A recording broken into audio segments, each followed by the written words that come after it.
Hi guys, welcome back to the Accountancy Union. Hope so you all are doing well. Uh, आज के video के अंदर हम start करेंगे नेक्स्ट टॉपिक चैप्टर 8 का। चैप्टर 8 हमारा कंटिन्यू है। इस वीडियो को स्टार्ट करने से पहले एक रिक्वेस्ट जो कि हर वीडियो के अंदर होती है कि प्लीज आप लोग कमेंट्स में बताया करें कौन सा टॉपिक आपको नहीं समझ आ रहा, और आप चैनल को लाइक किया करें, सब्सक्राइब वीडियो को किया करें और शेयर किया करें। अगर आपको कोई टॉपिक समझ आता है तो एटलीस्ट तो जो स्टूडेंट्स क्लास में कुछ पढ़ते हैं वो अपने क्लास फेलोज के साथ भी शेयर किया करें चैनल, प्लीज। Thank you.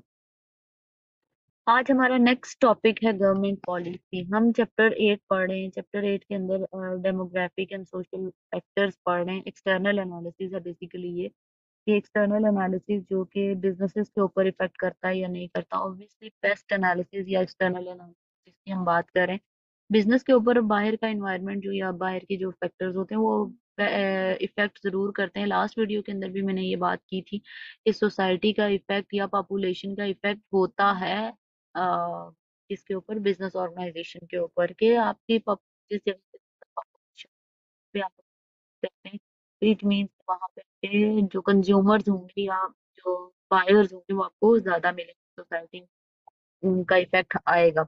आज हम लोग देखते हैं गवर्नमेंट पॉलिसी का क्या इम्पैक्ट आता है। क्या ये डेमोग्राफिक्स या पॉपुलेशन रेट्स को कम कर सकती है, बढ़ा सकती है? तो गवर्नमेंट का क्या रोल होता है? For many firms, the impact of social and demographic change in primarily through government responses to trend. For example, definitely government अगर जैसे चाइनीज गवर्नमेंट है और वो चाइना की वन चाइल्ड पॉलिसी है, इस तरह गवर्नमेंट चाहे तो पॉपुलेशन को इन्हांस भी कर सकती है और पॉपुलेशन को डिक्रीज कर, रेगुलेशन बना सकती है। Population structure, government of countries with low birth rates have been known to introduce tax advantage of other financial incentives to encourage women to have more children. Mostly जिन countries के अंदर low birth rate है वहां पे government क्या करती है, tax incentive देने के लिए या फाइनेंशियल इंसेंटिव देती है वो वुमेन्स को इस चीज पे, या जो फैमिलीज होती हैं उनको इस चीज पे इनकरेज करते हैं कि ज्यादा बच्चे होंगे तो उससे अपॉर्चुनिटीज ज्यादा मिलेंगी ताकि उस कंट्री का जो उसमें ग्रोथ आ सके, तो गवर्नमेंट का सपोर्ट भी कर सकती है। has been the case in Singapore, for example, and another common policies to encourage immigration, both Canada and Australia did this in the past. जैसे आप लोग देखें कि गवर्नमेंट गवर्नमेंट के ही स्टेप लेने से कनाडा और ऑस्ट्रेलिया के अंदर बहुत लोग अब जा रहे हैं। पॉपुलेशन का मतलब सिर्फ ये नहीं है कि आपकी पॉपुलेशन उधर ही जो बर्थ रेट होते हैं या उधर ही जो लोग रहते हैं उससे पूरी पॉपुलेशन इंक्रीज लेकर आते हैं। जो माइग्रेट होके जाते हैं लोग, जैसे पाकिस्तान से बहुत ज्यादा लोग कनाडा चले जाते हैं, इंडिया से चले जाते हैं और मुल्कों से जाते हैं, तो उस मुल्क की पॉपुलेशन इंक्रीज होती है। पॉपुलेशन उनकी अपनी नहीं होती, जो इधर उधर से लोग जाते हैं वो भी फिर उस पॉपुलेशन में शामिल होते हैं, वो भी उस कंट्री के अंदर बिजनेसेस के लिए इंपॉर्टेंट होते हैं क्योंकि वो भी वहां पे जाके कंज्यूमर्स या buyers बन जाते हैं। Government in countries with rapidly rising population have been known to put in the place policies to discourage large families. अब जिन कंट्रीज के अंदर जिन मुल्कों के अंदर पॉपुलेशन बहुत ज्यादा होती है वहां पे वो अगर लार्ज फैमिलीज को डिस्करेज करना चाहें तो वो भी इस पे अनाउंसमेंट करके कि वन चाइल्ड पॉलिसी होनी चाहिए, तो अदरवाइज आपको टैक्स पे करना पड़ेगा ज्यादा चाइल्ड्स के ऊपर। इस तरह की पॉलिसी हो गवर्नमेंट की तो गवर्नमेंट पॉपुलेशन को इंक्रीज या डिक्रीज कर सकती है। An increasing percentage of the population age over 65 is creating a pension crisis in many countries. This main concern is that the taxes received from the smaller population of the worker will be insufficient to meet the pension demands of a growing retired population without a huge increase in the income tax rate. अब वो कह रहा है, यहाँ पे ये बात कर रहे हैं कि जो पॉपुलेशन जैसे ओवर 65 ईयर से ज्यादा लोग अगर होते हैं किसी कंट्री के अंदर तो वहां पेंशन क्राइसिस आ जाते हैं। आप खुद सोचें कि अगर मुल्क के अंदर 65 ईयर से ज्यादा लोग होंगे तो ज्यादा लोग वो होंगे तो वो लोग तो काम नहीं कर रहे होंगे। 65 एज से अबव अगर लोग हैं तो वो लोग काम नहीं कर रहे होंगे।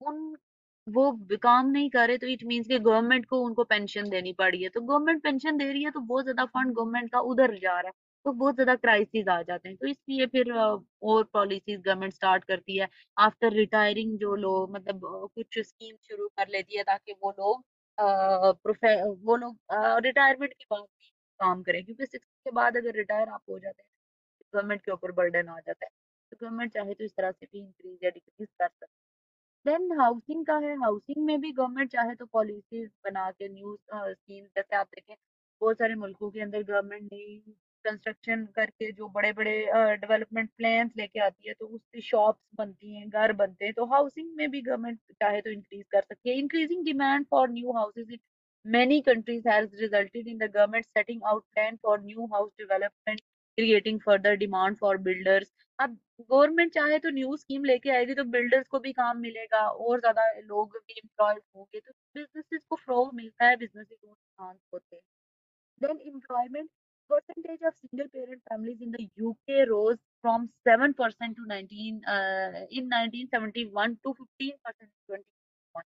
मतलब सिंगल पेरेंट फैमिली की परसेंटेज वो ये कह रहा है, सिंगल पेरेंट का मतलब ये है कि जिन कपल्स के अंदर डाइवोर्स हो जाती है या सेपरेशन हो जाती है या कोई भी रीजन हो जाती है कि एक की डेथ हो जाती है, तो एक को संभालना पड़ता है बच्चों को, तो वो कह रहा है कि पहले 7% तो अब 20% हो गया, बहुत ज्यादा हो गई है, तो यूपी गवर्नमेंट का फोकस है कि पेरेंट्स के लिए तो उनके ऐसा मिक्स लेके आए, जैसे चाइल्ड केयर वगैरह होते हैं।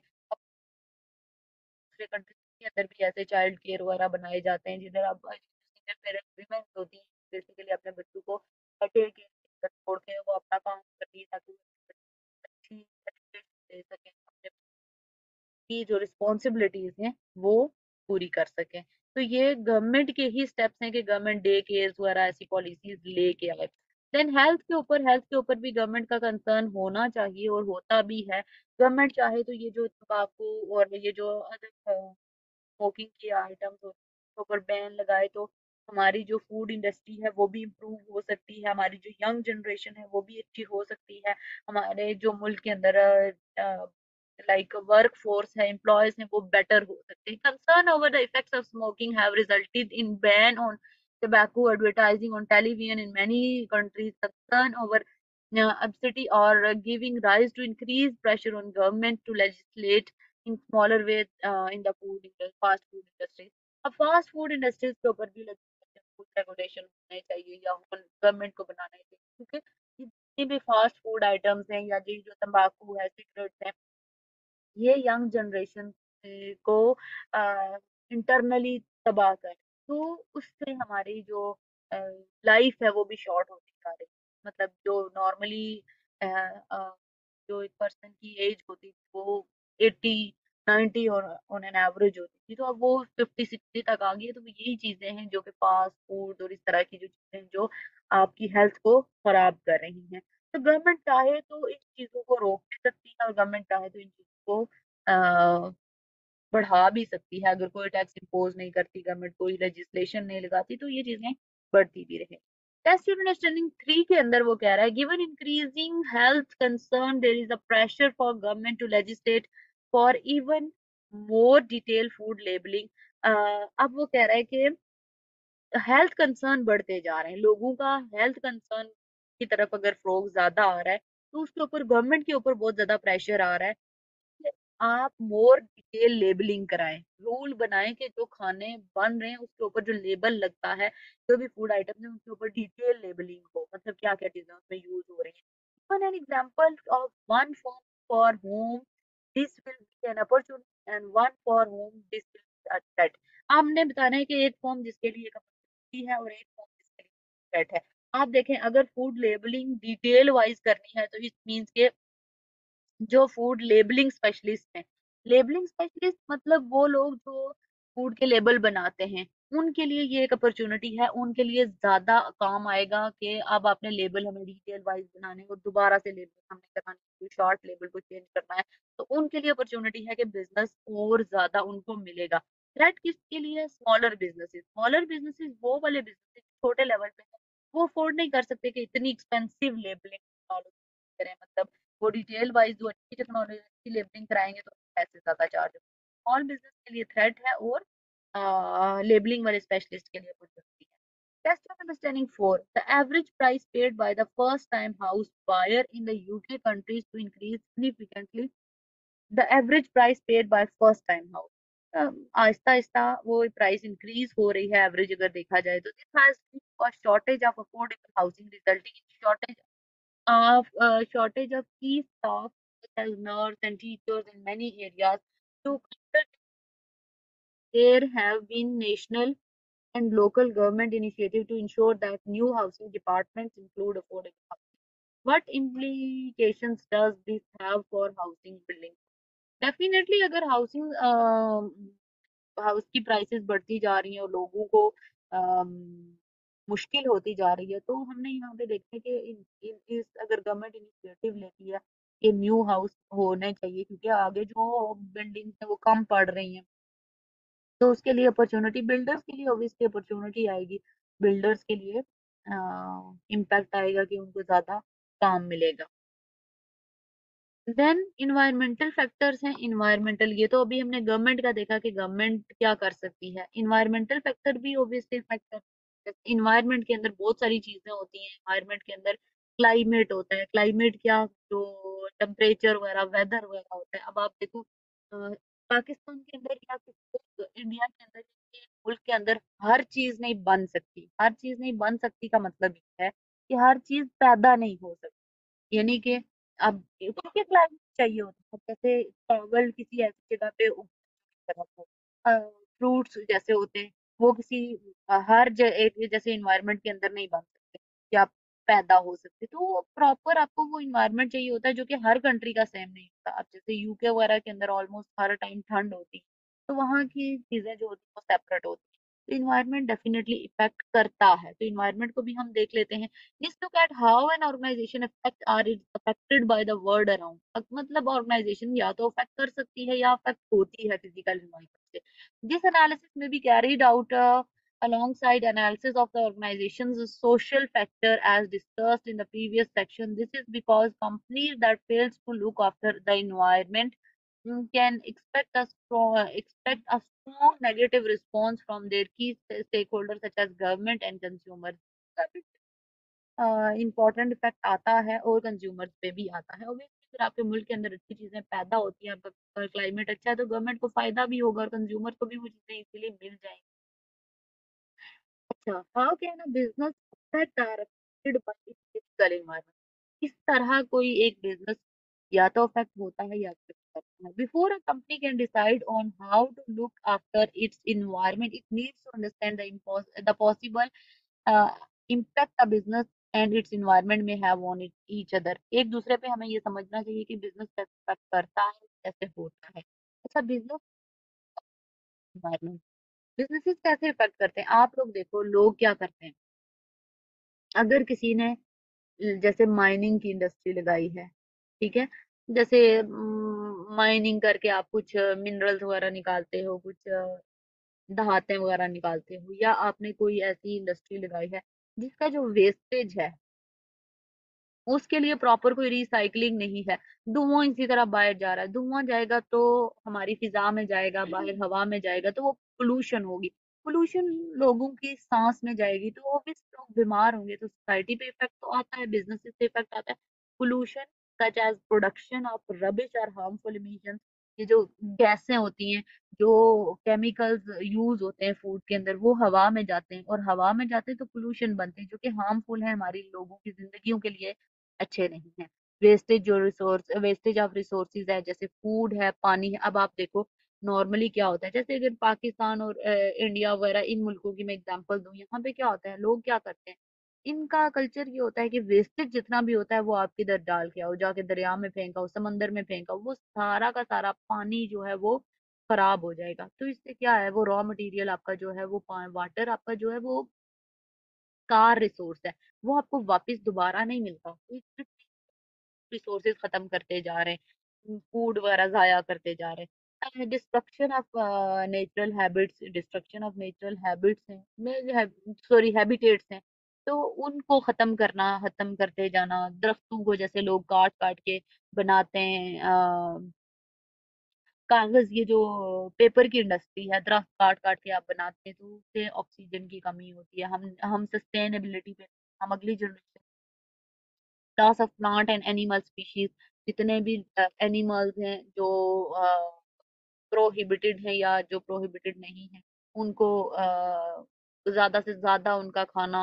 इट मीन्स के आप अपने जो आपका प्लेनेट है उसके ऊपर से आप सब कुछ खत्म करते जा रहे हैं। ठीक है, तो आने वाले टाइम में ये बिजनेसेस के लिए आप सब कुछ यूज करके सिर्फ अपना प्रॉफिट देख रहे हैं, तो आने वाले टाइम में आप सस्टेनेबिलिटी पे नहीं है, जो आपके बाद की नस्लें आएंगी उनके लिए आप कुछ भी नहीं छोड़ रहे। अच्छा, अब हम लोग आगे देखें अगर इन्वायरमेंट कैसे इफेक्ट करता है बिजनेस के ऊपर, तो environment, changing climate, climate change होगा मे effect number of businesses specially involve in food production. मैंने आपको अभी थोड़ी देर पहले बताया। अब देखो नॉर्मली क्या होता है, जो लोग ये गंदम वगैरह उगाते हैं या गंदम वगैरह, मकई वगैरह या इस तरह की कोई फसलें लगाते हैं, सब्जियां लगाते हैं, अगर बहुत ज्यादा बारिश हो जाए तो उनकी फसलें तबाह हो जाती हैं, जरूरत से ज्यादा फ्लड आ जाए तो क्लाइमेट चेंज हुआ ना, क्लाइमेट चेंज हुआ, बारिश हुई तो वो सारा जाया हो गया। तो इन्वायरमेंट भी इफेक्ट करता है बिजनेस के ऊपर। Lack of resources will increase the cost of raw material potentially reducing business profit. क्या होता है कि आपके इन्वायरमेंट के अंदर अगर रिसोर्सेज खत्म हो रहे हैं या आपके पास रिसोर्सेज नहीं है, इसलिए आपको रॉ मटेरियल खरीदना पड़ रहा है, उसको बनाने के लिए आपको बहुत महंगा इंपोर्ट करना पड़ रहा है। अपने मुल्क के अंदर वो चीज खत्म हो गई है तो आपको बाहर से मंगवानी पड़ेगी, बाहर से मंगवानी पड़ेगी तो आपको कॉस्ट बहुत ज्यादा पड़ेगी। आप इतना महंगा मटेरियल बाहर से मंगवा के यूनिट उसको आप बहुत ज्यादा महंगा करके अपने मुल्क में बेचोगे तो वो कौन खरीदेगा? नहीं खरीदेगा। इट मीन्स आपका प्रॉफिट कम होगा, आप सस्ते रेट में बेचोगे। लॉस ऑफ सेल्स, मैंने अभी ऊपर क्या एग्जांपल दी, अगर आप प्राइस किसी चीज की कॉस्ट की वजह से बहुत बढ़ा दोगे तो डिमांड कम हो जाएगी। हमने पीछे पढ़ा डिमांड और प्राइस का तो सेल्स भी आपकी कम होती जाएंगी। पुअर इन्वायरमेंटल रिकॉर्ड है, customer may no longer wish to trade with it. मतलब अगर आपके बिजनेस के अंदर अगर आपको ऑर्डर किया जा रहा है, इमरजेंसी के अंदर आप नहीं दे रहे और आपके पास मटेरियल ही नहीं है, शॉर्टेज है, लॉस कॉस्ट होती जा रही है, कस्टमर दोबारा नहीं आएंगे। Legislation, polluting companies may trigger legislation by government, the additional compliance cost and fines may reduce profit. अब होगा क्या, आप क्या करते हो, इन्वायरमेंट कैसे इफेक्ट करता है। अब जो बिजनेसेस हैं उनके लिए CSR भी इम्पोर्टेंट होता है। CSR क्या है? Corporate social responsibility. Social responsibility के अकॉर्डिंग आपको इन्वायरमेंट को सेफ रखना है, आपने सारे स्टेक होल्डर को सेटिस्फाई रखना है। इसका मतलब यह है कि आप जो वेस्टेज है वो ऐसे जाया नहीं कर सकते, यानी कि ऐसे फेंक नहीं सकते, उसको आपने प्रॉपर रिसाइकल कराना है। रिसाइकल के ऊपर आपकी आएगी कॉस्ट, कॉस्ट ज्यादा आएगी तो आपका प्रॉफिट कम होगा, आपको पैसे ज्यादा लगेंगे। तो कंपनीज क्या करती हैं, वो रूल्स फॉलो नहीं करती। जब रूल्स फॉलो नहीं करती तो गवर्नमेंट फाइन लगाती है, गवर्नमेंट फाइन लगाती है तो फिर भी प्रॉफिट कम होता है। Illustration 1, the impact of environment upon the businesses. Data shows bee pollution population dwindling more and more each other, with a 40% reduction in the in number in the USA between April 2021 and April 2022. This has widely been attributed to use of pesticides and farmers and business across the country. अब क्या हो रहा है कि data ये बताता है कि इन्वायरमेंट के इफेक्ट से बहुत ज्यादा जो के ऊपर इफेक्ट है 40% तक। मतलब जो कि उनकी फार्मर्स हैं, ये जो किसान वगैरह हैं, इन लोगों के बिजनेस के ऊपर बहुत इफेक्ट आया है इन्वायरमेंट की वजह से। अब आप देखो 2020 के अंदर भी आप अगर देखो तो कोविड आया था, उसकी वजह से भी बहुत सारे लोगों का बिजनेसेस, जो बहुत सारे लोगों के बिजनेसेस थे वो लॉस में चले गए। तो क्लाइमेट चेंज या कोई डिजीज आ गई या कुछ भी तो इन्वायरमेंट का इफेक्ट आता है। This does not just affect the environment. The fall in the number of bees, ये shows bees population बता रहा है कि जो ये जैसे कुछ फसलें होती हैं उसके ऊपर ये जो बीज होती हैं ये आती हैं तो सारी फसलें खराब कर देती हैं। Having a dramatic effect on commercial crop production in USA, USA के अंदर वो जो फसलें थी वो सारी खराब कर दी इसने। तो ये एक एग्जाम्पल है कि बताया जा रहा है कि वाकई इन्वायरमेंट इफेक्ट करता है। The ways in which businesses can limit damage to the environment, कौन से ऐसे वेज हैं जिससे बिजनेसेस लिमिट कर सकते हैं, यानी कि कम डैमेज कर सकते हैं इन्वायरमेंट को। If a business identifies that it is not acting responsive responsibility toward the environment, there are number of things that it may do to try and limit its impact on the world around it. अगर businesses चाहते हैं कि वो किसी like environment को ज्यादा effect ना करें, तो उनको पहले आइडेंटिफाई करना चाहिए। आइडेंटिफाई करके उनको क्या करना चाहिए कि इन प्रोसेसेस के ऊपर अमल करना चाहिए। Redesign of product to use fewer. क्या है कि जो प्रोडक्ट आपकी एक बार है, उसको आप रीडिजाइन कर लो। रीडिजाइन करोगे तो आपका जो रॉ मटेरियल है वो कम लगेगा, क्योंकि पहली बार आप जब फर्स्ट टाइम प्रोडक्ट बनाते हो तो उसमें मटेरियल बहुत ज्यादा यूज होता है, कम मटेरियल लगेगा जब आप दोबारा बनाओगे तो। Reduction in packaging on products, redact मतलब पैकेजिंग कम करो। अब देखो पैकेजिंग का क्या है, जैसे थोड़ा सा पीछे अगर आप लोग जाएं 2020 में या 2019 में रूल एक बना था कि आपको शॉपिंग बैग, ये जो शॉपर्स होते हैं जिनमें आप चीजें लेके आते हो, शॉपिंग बैग्स होती है, ये आपको नहीं मिलेंगे। तो लोग क्या करते हैं, लोग घर आके सामान लाके वो शॉपिंग बैग जो है वो इसी तरह बाहर फेंक देते हैं, उससे हमारा इन्वायरमेंट गंदा हो रहा है, पोल्यूशन हो रही है।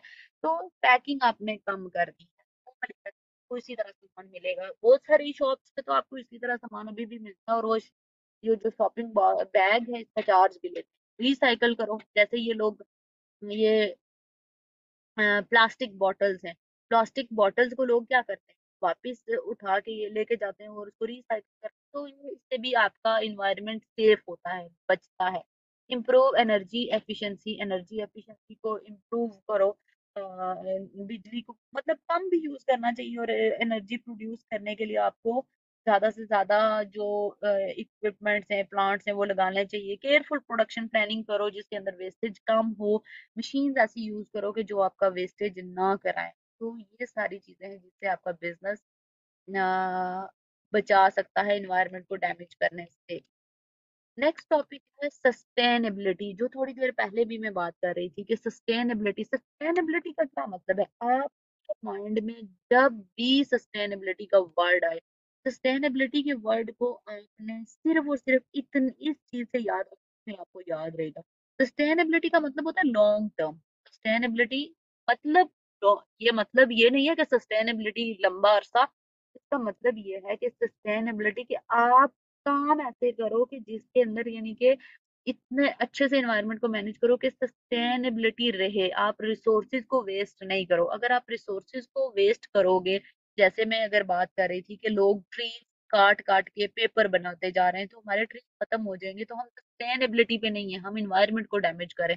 हमारी आने वाली फ्यूचर जनरेशन के लिए कुछ भी नहीं बचेगा, वो सरवाइव नहीं कर पाएंगी।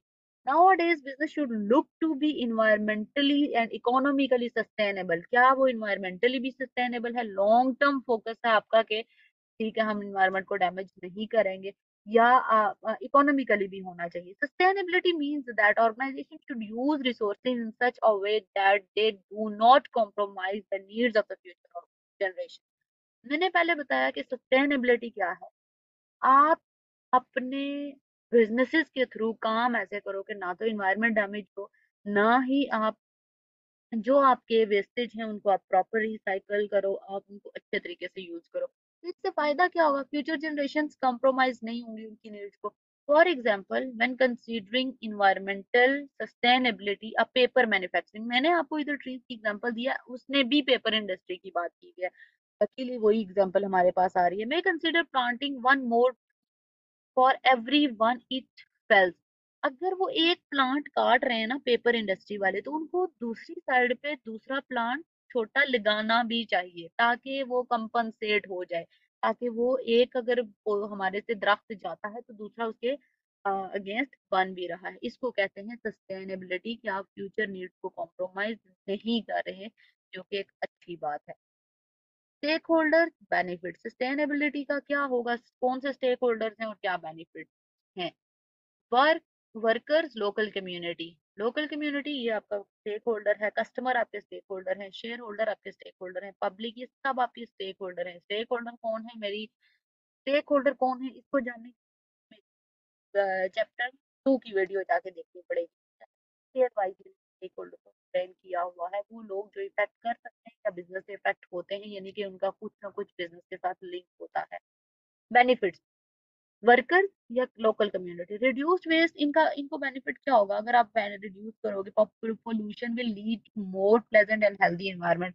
हम लोग कौन है? हम लोग लोकल कम्युनिटी हैं, हम लोग अब पब्लिक या हम कह सकते हैं, तो हमारे लिए एनवायरनमेंट अच्छा होगा, हम हेल्दी रहेंगे। कस्टमर आपके साथ लॉन्ग टर्म चलेंगे क्योंकि आप उनको अच्छा प्रोडक्ट प्रोवाइड कर रहे हो और आपका बिजनेस एथिकल है। वो देखते हैं कि कौन सा बिजनेस एथिक्स को फॉलो कर रहा है, कौन सा बिजनेस इन्वायरमेंट को डैमेज नहीं कर रहा, तो वो इसको लॉन्ग टर्म फॉलो करेंगे। Reduction of wastage and increase share holder का बिजनेस का प्रॉफिट नो डाउट के कम होगा। क्यों कम होगा? देखो, अगर वेस्ट को के लिए रिसाइकलिंग करनी पड़ेगी ना, तो रिसाइकलिंग में पैसा जाएगा तो इनका प्रॉफिट कम होगा। बट उससे होगा क्या? उनका प्रॉफिट नो डाउट कम होगा, बट फ्यूचर के अंदर क्या होगा कि फ्यूचर के अंदर कस्टमर आपके पास ज्यादा आएंगे, आपके बिजनेस की प्रमोशन ज्यादा होगी कि आपका बिजनेस अच्छा है, तो इन्वेस्टर ज्यादा आएंगे तो प्रॉफिट ज्यादा होगा। फिर पब्लिक का क्या है? पब्लिक का यही है कि हमारा इन्वायरमेंट खराब ना करो, हमारे इन्वायरमेंट के अंदर गंदी गैसेस नहीं होनी चाहिए, हमें हेल्दी इन्वायरमेंट चाहिए क्योंकि गंदी गैसों से बीमारियां लगेंगी। When considering economic sustainability, the organization will consider social, financial impact. It should mean that it mean that the business can pave their way in society, make a profit while ensuring they do not affect the organization or surrounding communities. It means कि आपको जो भी काम करना है business के लिए, economically sustainability का मतलब ये है कि आप अपने बिजनेस से प्रॉफिट कमाओ, प्रॉफिट जरूर बनाओ, क्योंकि इकोनॉमिकली स्टेबिलिटी हमने देखनी है, सस्टेनेबिलिटी हमने देखनी है। आप प्रॉफिट कमाओ बट नेगेटिवली इम्पैक्ट ना करो, इन्वायरमेंट को डैमेज नहीं करो, अच्छे तरीके से प्रॉफिट कमाओ। जैसे हमने ऊपर पेपर इंडस्ट्री की बात की कि अगर पेपर इंडस्ट्री एक तरफ पहुंचती है तो उसको उसके गैस दूसरा तरफ लगाना चाहिए। Test your understanding 5, a supermarket is considering improving its environment image। एक सुपरमार्केट है जो कि कंसिडर कर रही है अपना इन्वायरमेंटल इमेज बेटर करना। Which of the following would not help the supermarket to limit the damage of it is doing damage it is doing to the environment? क्या चीज उसको बेनिफिट नहीं देगी इन्वायरमेंट को डैमेज करने से? नो। उसने क्या पूछा है? विच of the following would not.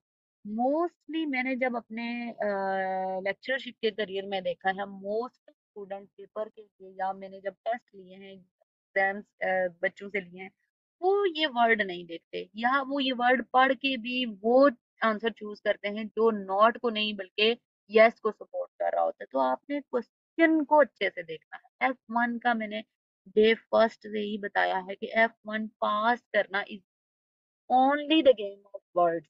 आपने सिर्फ गेम ऑफ वर्ड्स पे फोकस करना है। Then charging customer for using plastic carrier bag. अब उसने पूछा है क्या चीज हेल्प नहीं करेगी? ये तो हेल्प करेगा ना, charging customer.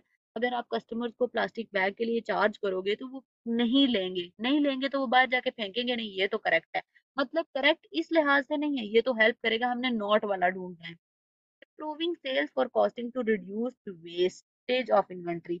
Sales for cost करके हम कम उतनी ही सेल करें जितना या उतना यूनिट बनाएं जितना कि हमें जरूरत है।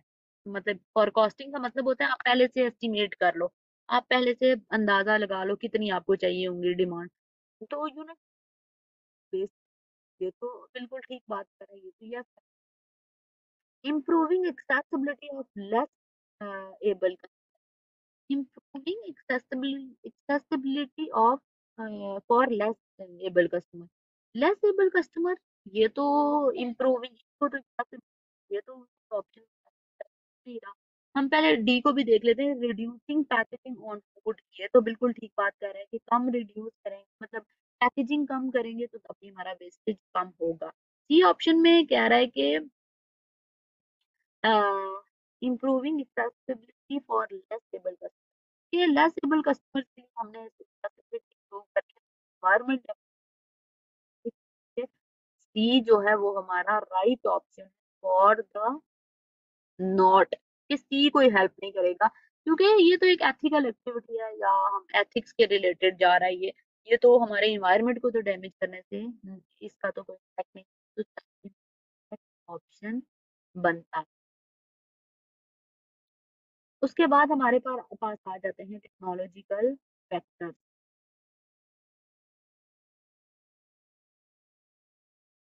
चले, टेक्नोलॉजिकल फैक्टर हम नेक्स्ट वीडियो के अंदर पढ़ेंगे, और नेक्स्ट वीडियो के अंदर हम इस चैप्टर को कंप्लीट कर लेंगे। होप सो आपको ये वीडियो अच्छी लगी होगी और आपको लेक्चर समझ आया होगा। जाने से पहले ये रिक्वेस्ट करूंगी कि आप काइंडली चैनल को सब्सक्राइब करें, वीडियोस को लाइक करें, मैक्सिमम कमेंट करें जो टॉपिक्स आपको नहीं समझ आते हैं। नेक्स्ट वीडियो में मिलते हैं अगले टॉपिक के साथ। अल्लाह हाफिज, थैंक्स फॉर द वॉचिंग।